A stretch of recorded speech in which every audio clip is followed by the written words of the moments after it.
Good morning students. 9th वाले बच्चे, सिद्धि हिंदी विद्यालय के इस ऑनलाइन क्लासेस में आपका हार्दिक स्वागत है।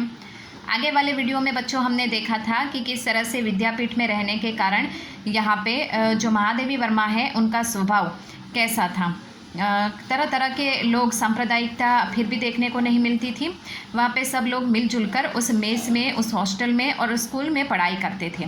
उनके घर के भी कुछ एक संस्कार थे, वो कुछ यहाँ तक हम पढ़ रहे थे। ठीक है, अब यहाँ से थोड़ा और आगे बढ़ते हैं। उनके घर के कभी कभी बचपन के संस्कार ऐसे होते हैं कि हम बड़े हो जाते हैं तब तक चलते हैं। बचपन का एक और संस्कार था कि हम जहाँ रहते थे वहाँ ज्वार के नवाब रहते थे।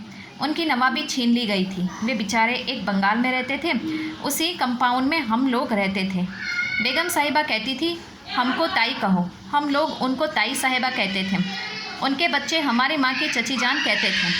हमारे जन्मदिन वहाँ मनाए जाते थे, उनके जन्मदिन हमारे यहाँ मनाए जाते थे। उनका एक लड़का था, उसको राखी बांधने के लिए वह कहती थी, बहनों को राखी बांधनी चाहिए। राखी के दिन सवेरे से उसको पानी भी नहीं देती थी। कहती थी, राखी के दिन बहनें राखी बांध जाए तब तक भाई को निराहार रहना चाहिए।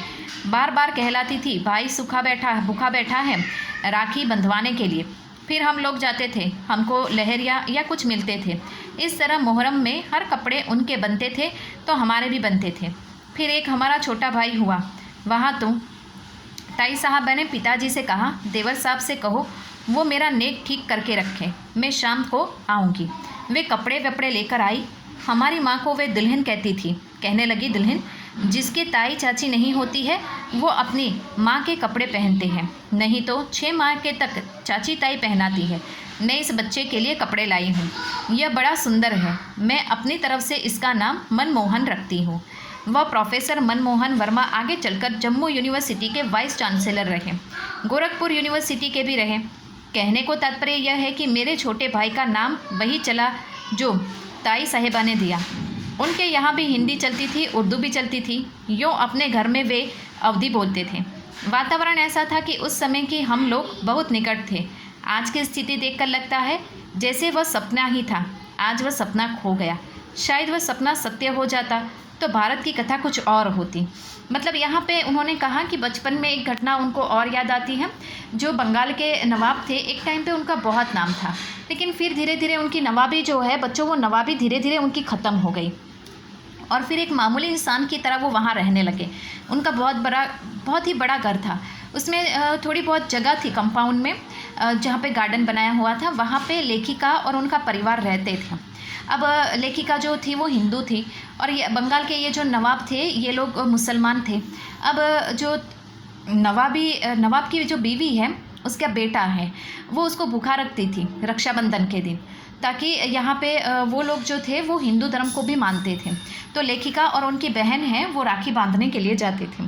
और ये जो नवाब की पत्नी है वो ऐसा सोचती थी कि जब तक बहनें राखी नहीं बांधती तब तक भाई को निराहार यानी भूखा रहना चाहिए।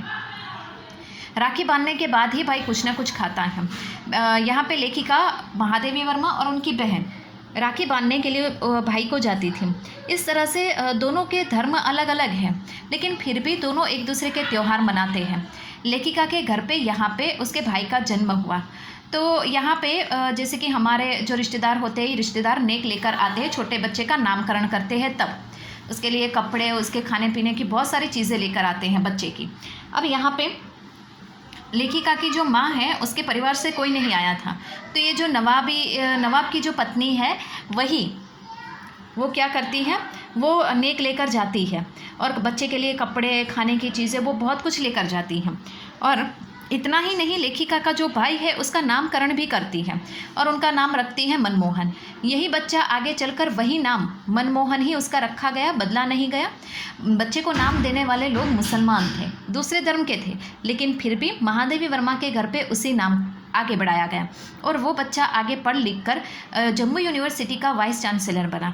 इतना ही नहीं, गोरखपुर यूनिवर्सिटी में भी उसका बहुत नाम है। तो इस तरह से यहाँ पे दोनों के घरों के माहौल अलग है, धर्म अलग है, रहनी करनी पोशाक अलग है, लेकिन फिर भी दोनों एक दूसरे के त्यौहार मनाते हैं, एक दूसरे के दुख में शरीक होते हैं। लेखिका को इस बात का अफसोस रहता है पाठ के अंत में कि शायद भारत में रहने वाले सभी लोग आपस में इस तरह से रहे तो भारत में कोई धर्मों को लेकर, जाति समाज को लेकर कोई समस्या नहीं होगी। तो बच्चों, आज की इस वीडियो में हमने यहाँ तक देखा, यहाँ तक हम रुकते हैं। नेक्स्ट वाले वीडियो में उसके जो प्रश्नोत्तर स्वाध्याय के हैं उसकी हम चर्चा करेंगे। Thank you.